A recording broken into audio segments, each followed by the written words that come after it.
Bom dia a todas e todos. Muito bom recebê-los aqui nesse sábado para a gente tratar de um tema tão importante. Há duas coisas que me enchem a alma de admiração e respeito. Uma delas é o céu estrelado acima de mim, e a outra é a lei moral dentro de mim. Essa frase foi dita por um filósofo do século XVIII, importante, Immanuel Kant. Está na lápide, inclusive, de Kant.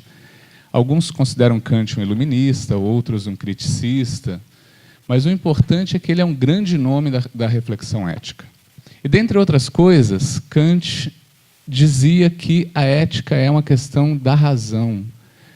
Nós só nos tornamos, de fato, racionais, homens, mulheres, dignos de terem esse título de humanos, se a gente desenvolve plenamente a nossa ética. E como fazer isso num país cuja cultura é do jeitinho? Eu cheguei ontem do Rio de Janeiro, passei 2 dias lá no Seminário Nacional de Educação e fiquei particularmente admirado com algumas coisas, né? Os cariocas dizendo para a gente que quando eles estão andando de carro pela cidade, param no sinal e está vendendo ali um chocolate, um soufflé. No outro sinal está vendendo soufflé também, no outro está vendendo soufflé, todo mundo já sabe que houve um roubo de carregamento de soufflé. Então você imagina como que a coisa está se estruturando. A nossa cultura convive com essas questões naturalmente. A gente sempre fala, poxa, a polícia sabe onde esses carregamentos vão parar, a polícia sabe onde o traficante mora e nada muda. O que isso tem a ver com a ética? O que isso tem a ver com o jeitinho brasileiro? Há uma diferença enorme a gente tratar dessas questões. Estávamos conversando na entrada agora sobre essas questões éticas aqui no Brasil e num país europeu. Se eu for conversar sobre essas questões, por exemplo, num país onde não há desigualdade social, num país onde não há tanta violência, a discussão ética tem alguns pressupostos, algumas bases. Aqui no Brasil, com todas essas mazelas que nós temos, existem outras bases. Há uma cultura que nos obriga a pensar a ética de uma maneira diferente. E dentro da escola, a gente discutir isso é fundamental. E é importante pensar e perceber, como Kant dizia, a ética é um exercício da razão. E a ética é uma postura de todos. Não é pensamento ou opinião de um ou de outro. A ética é o exercício do bem comum, de pensar o bem comum. Então, para discutir essas e outras coisas, nós temos aqui o prazer de receber o professor Ronald Carvalho, mestre, doutorando em educação pela Universidade Federal da Bahia, professor há mais de 40 anos, tivemos a honra de tê-lo como nosso professor aqui, palestrante, conferencista. Então, gostaria que recebêssemos com uma calorosa salva de palmas, professor Ronald.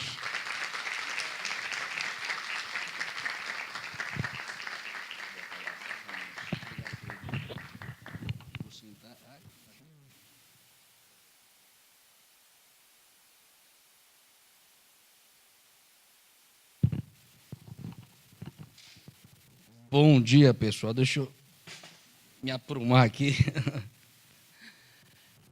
Ô, Alexandre, eu não posso deixar de começar reiterando, professor, há 40 anos, eu tenho 40 anos.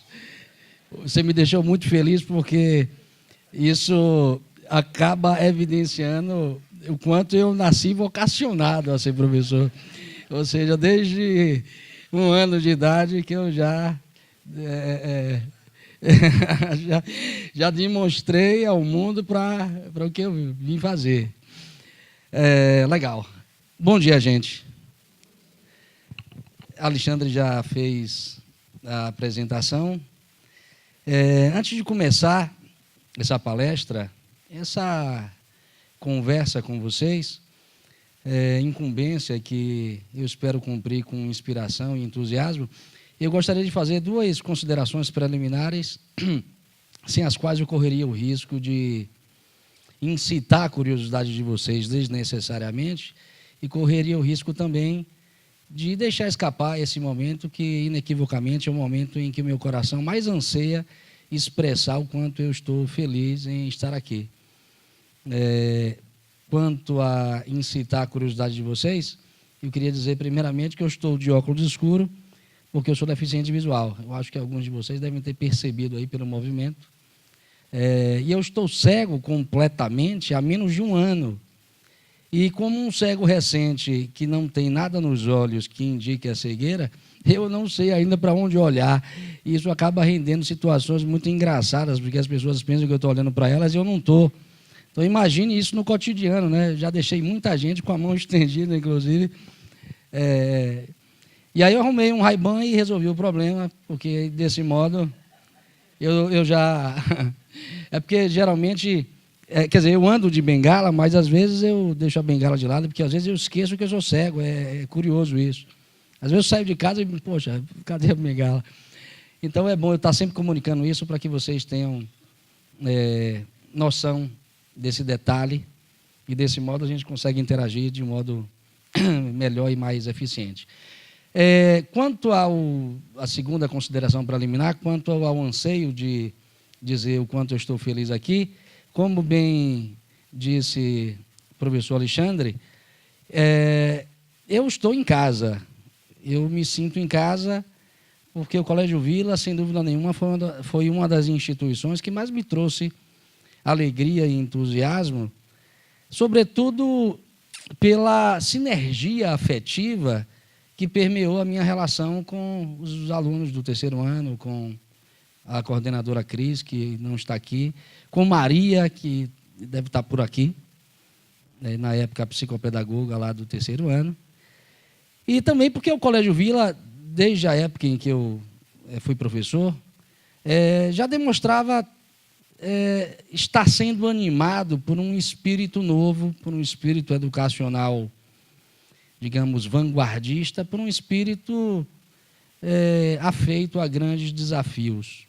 Eu acho que vocês também, de algum modo, compartilham esta impressão comigo. E isso não é pouca coisa, sobretudo face ao cenário um tanto quanto estranho que a educação apresenta nos dias de hoje. Então, eu só tenho a agradecer a Alexandre pelo convite, agradecer a Cris, a Viviane, a Maria e a todos aqueles que, de algum modo, tornam esse projeto do Vila um projeto novo e auspicioso.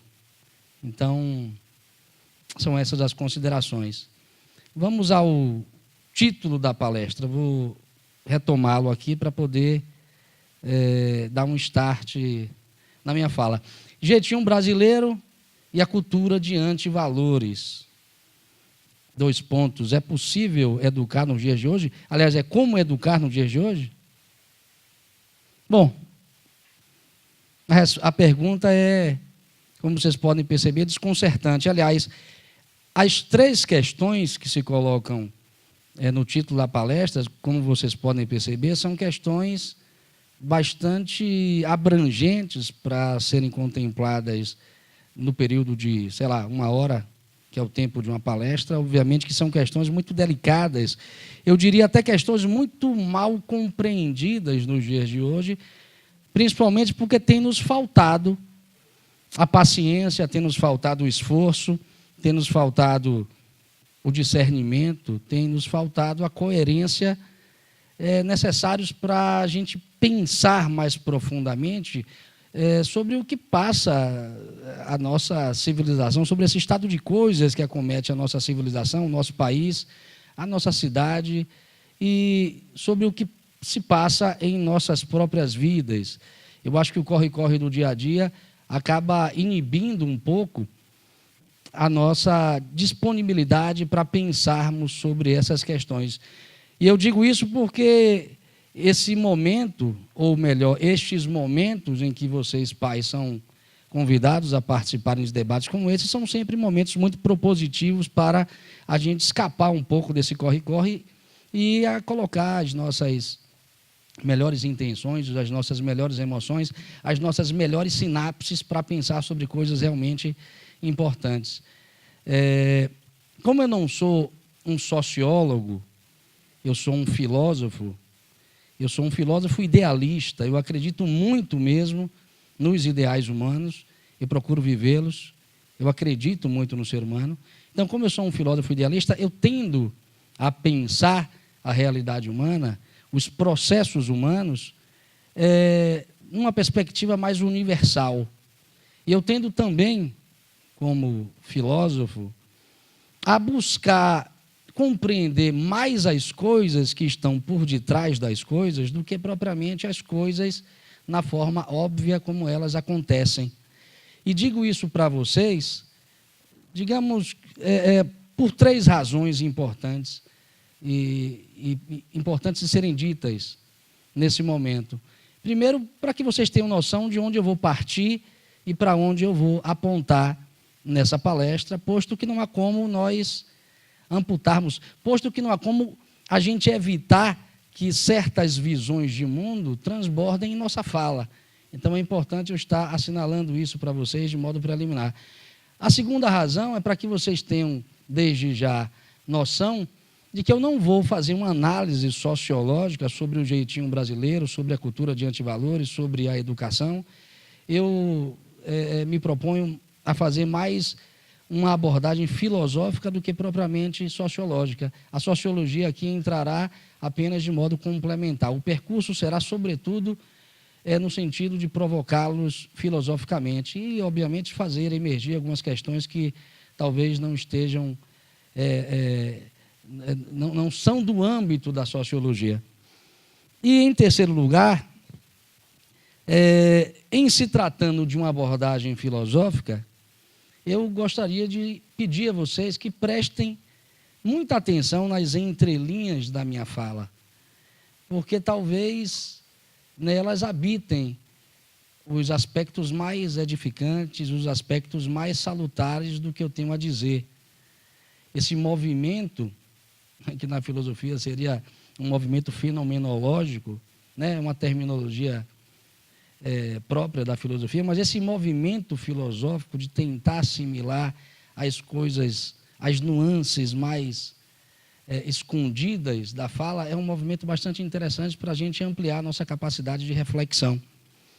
Bom, posto isso e sem mais delongas, façamos primeiramente um breve balanço filosófico, um breve balanço sobre a nossa civilização, um breve balanço sobre esse estado de coisas que nos acomete, esse estado de coisas que nos atravessa. Todos nós aqui certamente temos conhecimento de que vivemos num mundo de opulência sem precedentes na história da humanidade. Num mundo que talvez fosse difícil de se imaginar 1 ou 2 séculos atrás. Este mundo, sem dúvida nenhuma, tem produzido mudanças notáveis. Alexandre colocou algumas questões aqui. Mudanças que afetam dramaticamente todas as dimensões constitutivas da realidade humana. Eu poderia, por exemplo, falar que, em termos políticos, o século XX estabeleceu o regime democrático e participativo como modelo preeminente de organização política, e isso foi um avanço muito significativo no mundo ocidental, sobretudo. Em termos científicos, podemos notar muito facilmente que vivemos muito mais tempo do que as pessoas do passado. E é interessante, voltando ao aspecto político, que esse processo de democratização, ele me parece bem flagrante, ainda que com muitas contradições, mas ele parece muito flagrante porque vivemos hoje num contexto em que os direitos humanos, num contexto em que o respeito às minorias, num contexto em que liberdade política tem se tornado pauta política frequente. Pelo menos discursivamente podemos notar isso na retórica de vários países do mundo. Então, são avanços significativos, obviamente que, como eu disse, existem contradições, existem aspectos que às vezes nós não capturamos aspectos contraditórios, paradoxais, mas isso é parte do processo. Para não me alongar muito, em termos geográficos, geopolíticos, culturais, nunca as diferentes regiões do globo estiveram tão estreitamente interligadas, não só no campo das trocas, do comércio, das comunicações, mas no campo das ideias. Esse também é um dado muito interessante para nós tomarmos como referência nesse balanço, porque nós estamos, sim, sendo atravessados por tecnologias de todos os tipos.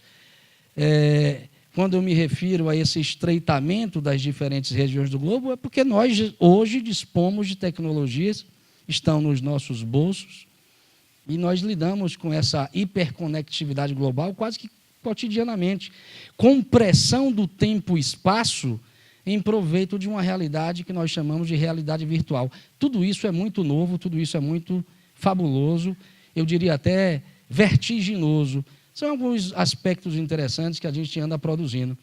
Entretanto, todos nós também temos consciência de que vivemos num mundo de opressão, num mundo de destituição, num mundo de privação extraordinárias.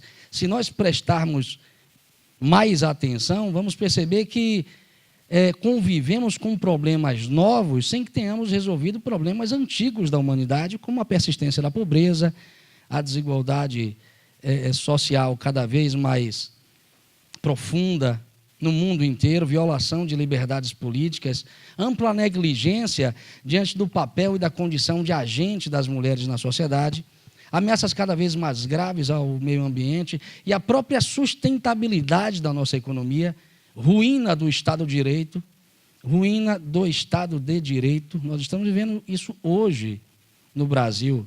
Talvez a Venezuela seja o exemplo mais escandaloso. E há casos muito mais dramáticos do que o da Venezuela. Enfim, problemas, quimeras, mazelas pelas quais todos nós somos responsáveis, quer aceitemos ou não, quer mantenhamos ou não o nosso dedo em rixa à procura de culpados, quer queiramos ou não. Eu penso que o fato incontornável hoje é que, se estamos vivos, somos sim responsáveis, direta ou indiretamente, por tudo que acontece no mundo, por tudo que acontece com a humanidade. Afinal de contas, somos seres humanos. Talvez essa perspectiva nos escape cotidianamente, porque nós vivemos a cultura do individualismo. E isso acaba comprometendo muito o nosso entendimento sobre o significado de uma coletividade, de uma sociedade, e eu diria até o próprio sentido de humanidade. E aí eu pego o sentido de humanidade no seu sentido lato, no seu sentido latino mesmo, originário, humanidade como uma unidade. Humanidade, uma unidade. Enfim, vivemos num mundo de contradições escandalosas e de crises de todos os tipos, crise política, crise econômica, crise social, crise cultural, crise moral, essa, como eu disse, cada vez mais flagrante em nossa sociedade. Mas eu gostaria de chamar a atenção de vocês para uma outra crise, uma crise silenciosa, uma crise furtiva, uma crise que não aparece sob os holofotes da mídia e que tanto tem nos empalidecido quanto, digamos, colorido o mundo com 50 tons de cinza. Eu chamo a atenção de vocês todos para a crise de percepção ontológica. Não se assustem com o termo, é um termo filosófico, mas eu traduziria da seguinte maneira: uma crise de percepção sobre o que somos profundamente. Essa crise nos acomete hoje de modo cotidiano e praticamente não se fala dela.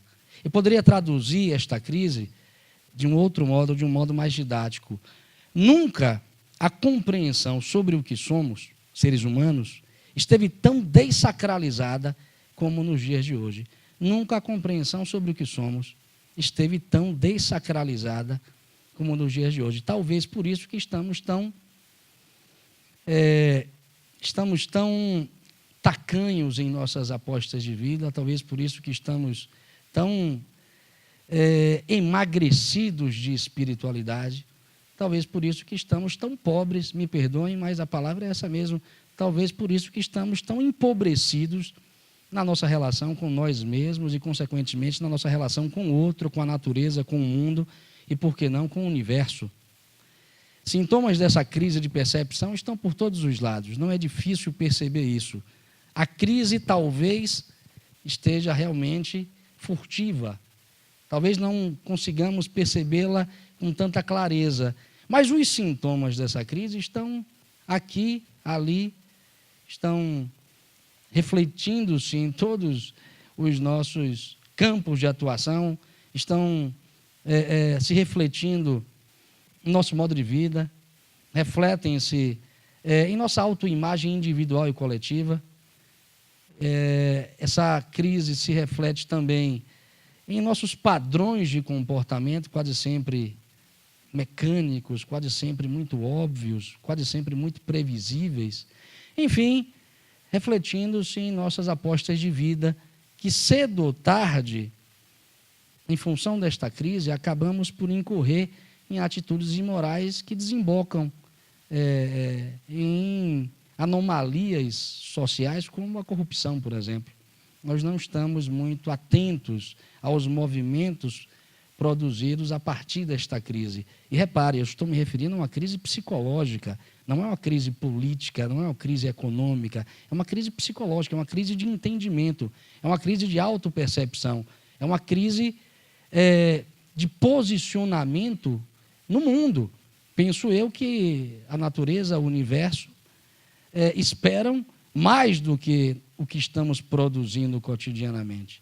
Eu acho que, de alguma maneira, vocês também desconfiam de que isso é verdade.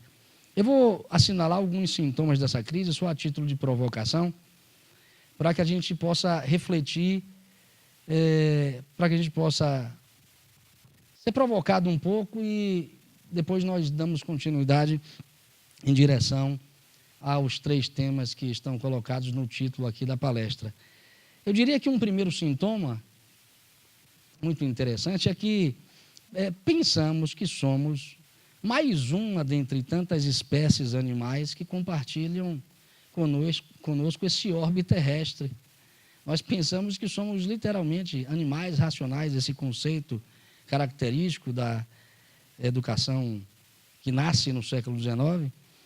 Eu penso que talvez por isso que estamos tão entusiasmados, talvez por isso que estamos tão entusiasmados e celebrando com muita veemência os instintos de reprodução e de sobrevivência e as faculdades do intelecto.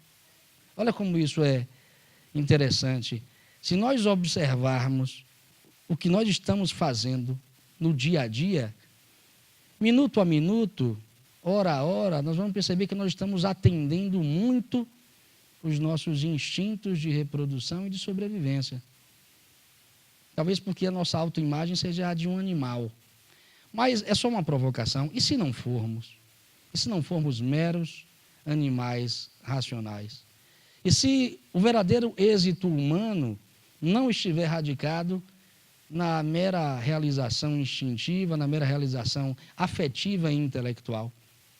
Como eu disse, e se o universo, e se a vida, e se a natureza, e se Deus, como queiram, estiver esperando mais de nós? E se o verdadeiro êxito humano estiver radicado na conquista de uma sã espiritualidade? Eu disse sã espiritualidade, ou seja, na conquista do autoconhecimento, na conquista da autossuperação e no serviço a grandes ideais humanos e no serviço a grandes causas humanas. A gente perdeu esse referencial em nossa cultura. A gente vive, como brinca um colega meu, para pagar a conta.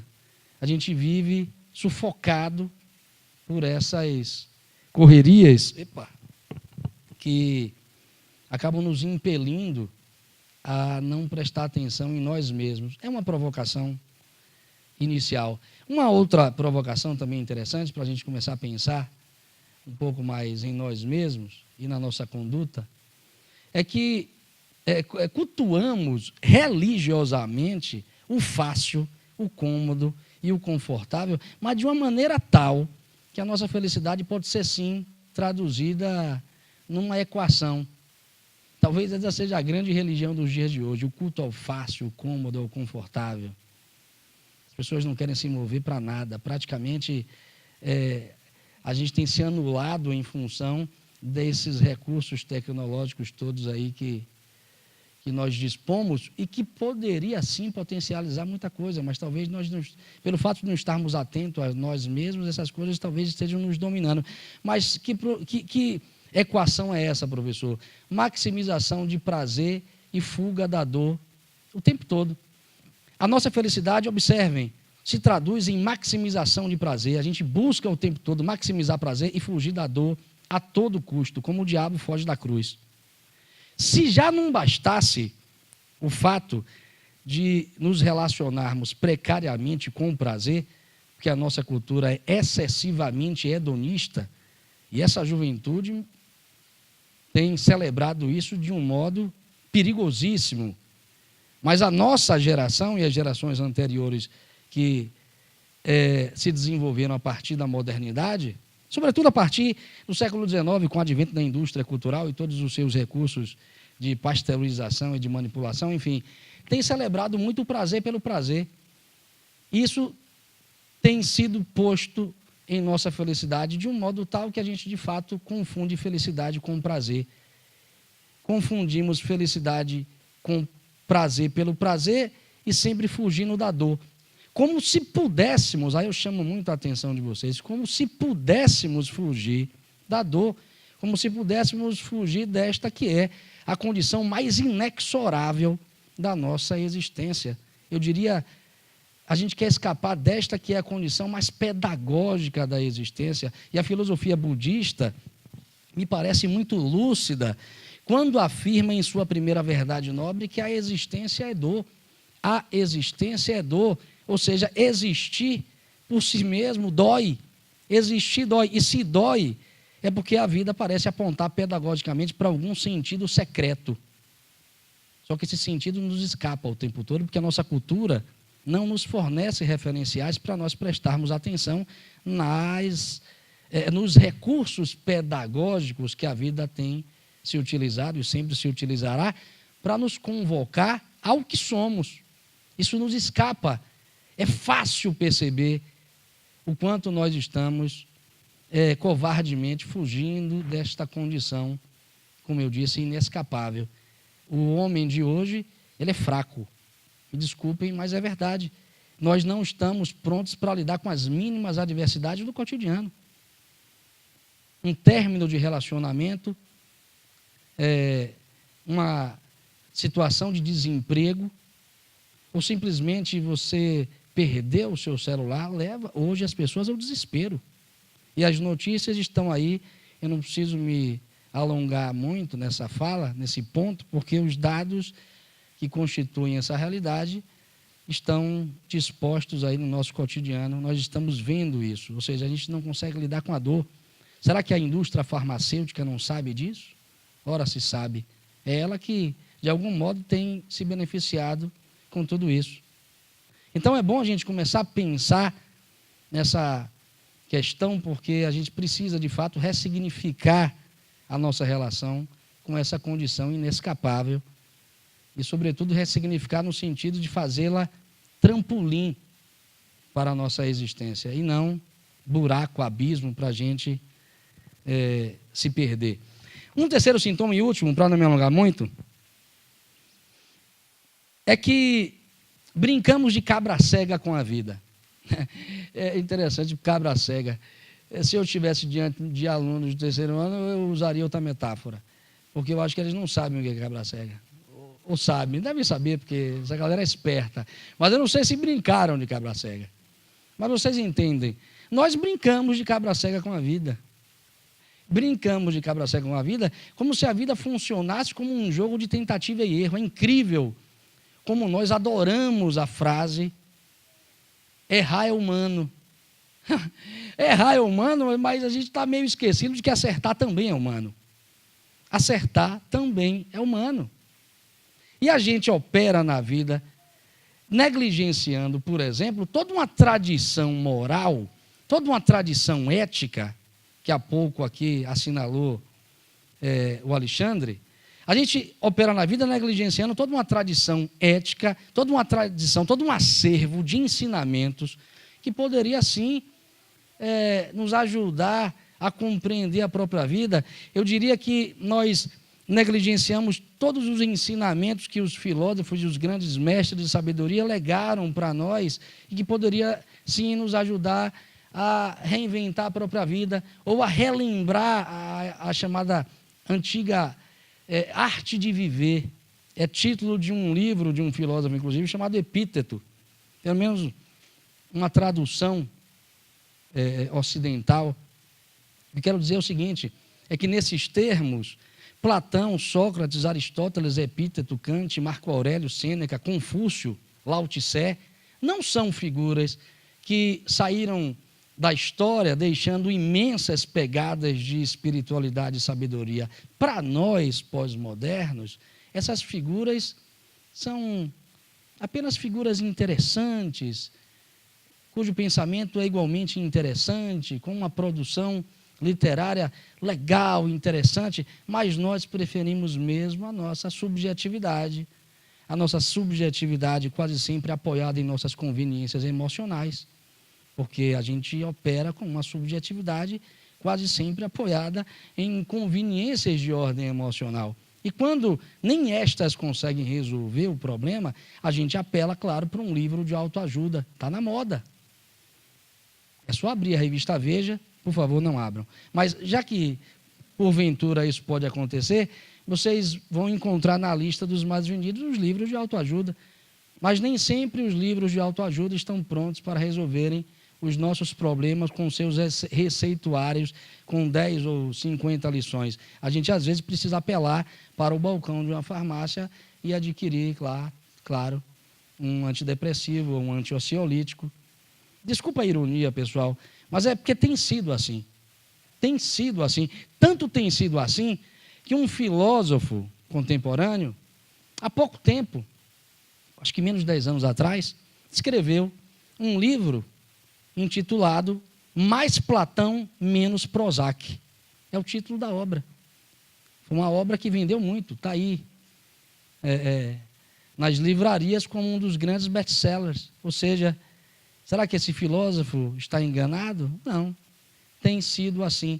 Então, são algumas questões que a gente pode tomar como provocação para repensar alguns elementos que estão por detrás de atitudes imorais, de atitudes corruptas, que a gente vai discutir um pouco mais à frente. Bom, professor, por favor, o que essa tal crise de percepção tem a ver com a educação contemporânea? Vamos se aproximar do título da palestra, do conteúdo mais especificamente colocado na palestra. Bom, eu vou perguntar para vocês e eu gostaria que vocês pensassem comigo. O que é a educação de uma época? O que é a educação de uma época, senão o reflexo mais fidedigno das percepções sobre o homem que vigoram nesta mesma época? O que é a nossa educação atual, senão o reflexo, senão o espelho das nossas compreensões sobre nós mesmos? É só a gente começar a se fazer essa pergunta. Então, a forma como você se vê como ser humano, você vai encontrar uma espécie de replicação nos processos educacionais de sua época. E eu pergunto a vocês, sabemos de fato quem somos nós? Observem como o físico Barazarabi Nicolescu, que é um eminente físico dos nossos tempos, inicia o seu Manifesto da Transdisciplinaridade, que é um documento ligado à área da educação. Ele começa da seguinte maneira, vou tentar aqui lembrar as 4 perguntas desse manifesto. Ele diz o seguinte, ele pergunta o seguinte: como se explica que quanto mais sabemos do que somos feitos, menos compreendemos quem somos? Segunda pergunta, como se explica que a proliferação acelerada das disciplinas torne cada vez mais ilusória toda a unidade do conhecimento? Terceira pergunta, como se explica que quanto mais conheçamos o universo exterior, mais o sentido de nossa vida e de nossa morte seja deixado de lado como insignificante e até absurdo? Essa pergunta é extraordinária. Quanto mais conheçamos o universo exterior, é incrível. A gente está desvendando galáxias. Hoje sabemos da existência de sóis 1 milhão de vezes maior do que o nosso Sol. Mas o sentido de nossa vida e de nossa morte não se discute em nossa cultura. A escola, inclusive, não fala de morte. Porque para a escola, para nossa sociedade, para a nossa cultura, morte significa tema religioso. E não é. É um tema da vida. E por que não discutir religião? A gente também não toca nesse tema porque religião é um tema polêmico. Não, a gente não sabe discutir religião.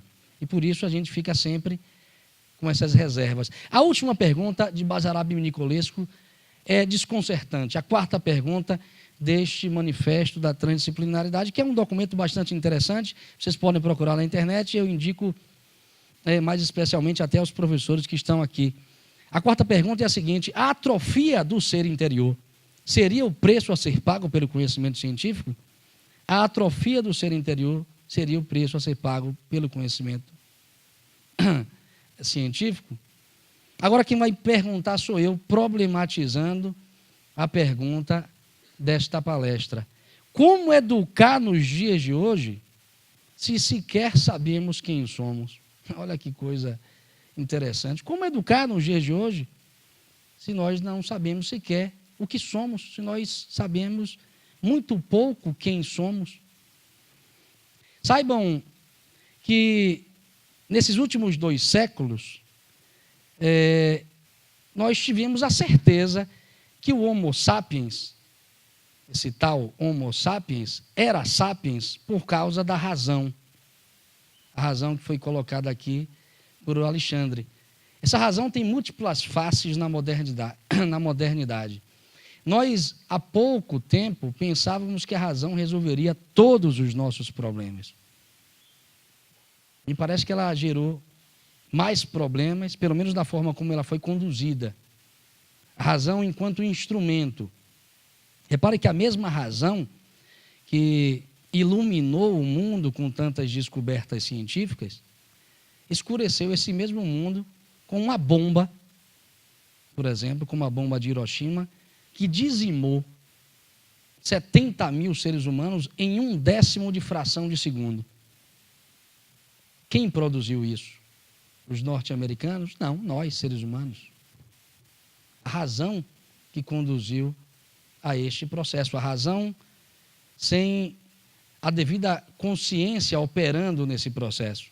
A mesma razão que nos legou tecnologias que nós dispomos hoje, como eu disse, no nosso bolso, construiu os campos de extermínio de massa, produziu outras tantas guerras no mundo e tem até hoje nos levado a destruir a natureza em proveito desse consumismo que é, sem dúvida nenhuma, o sustentáculo mais sólido da nossa felicidade de plástico. Então é bom que a gente tenha isso em mente. Ainda hoje nós continuamos a não saber quem somos, mas no entanto já sabemos, ou pelo menos sabe-se, que a razão,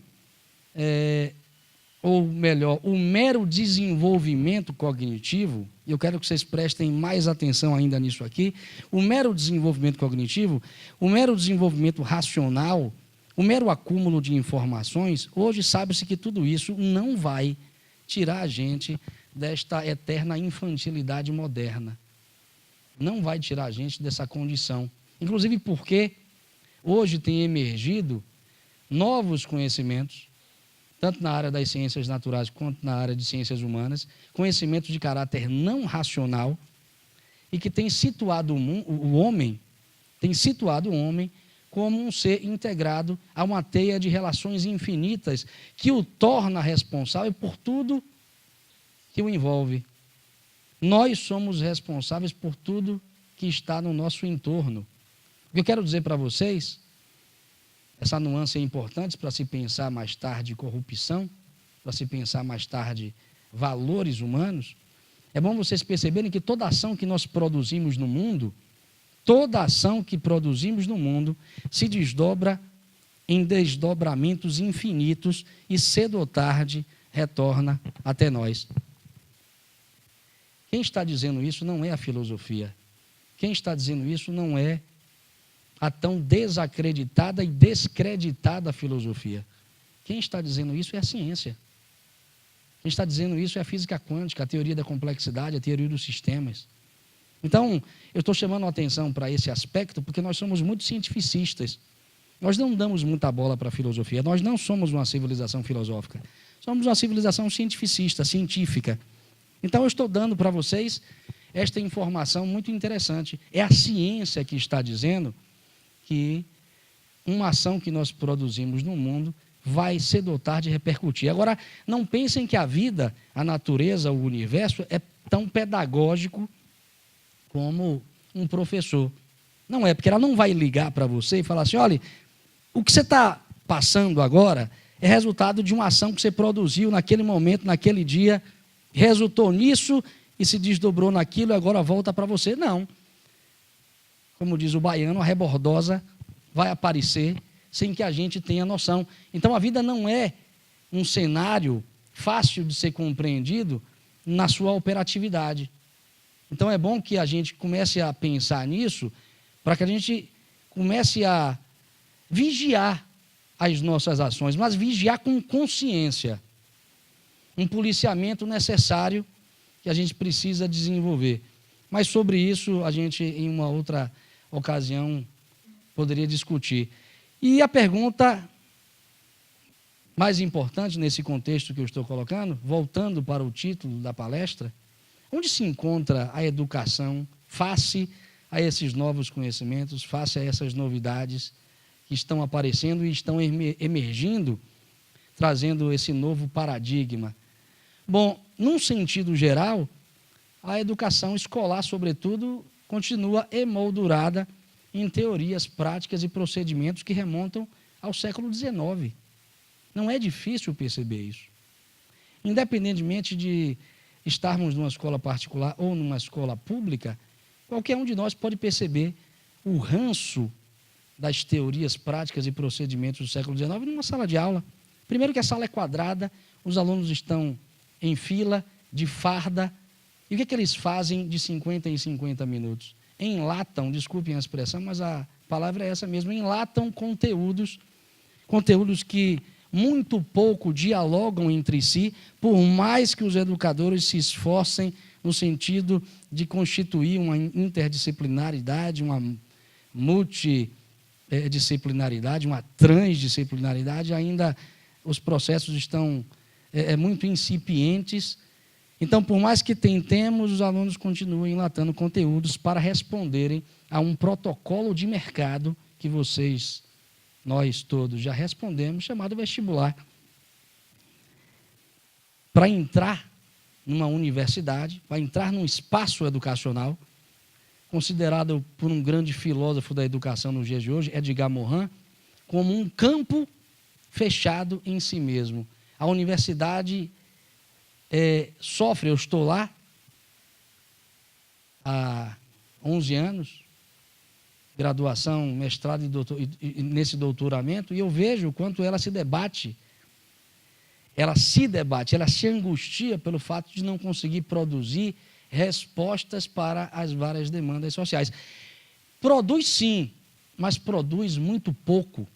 Falta algum ponto de convergência, falta talvez a lucidez que é exigida num dos relatórios da Unesco. A Unesco fala de lucidez docente.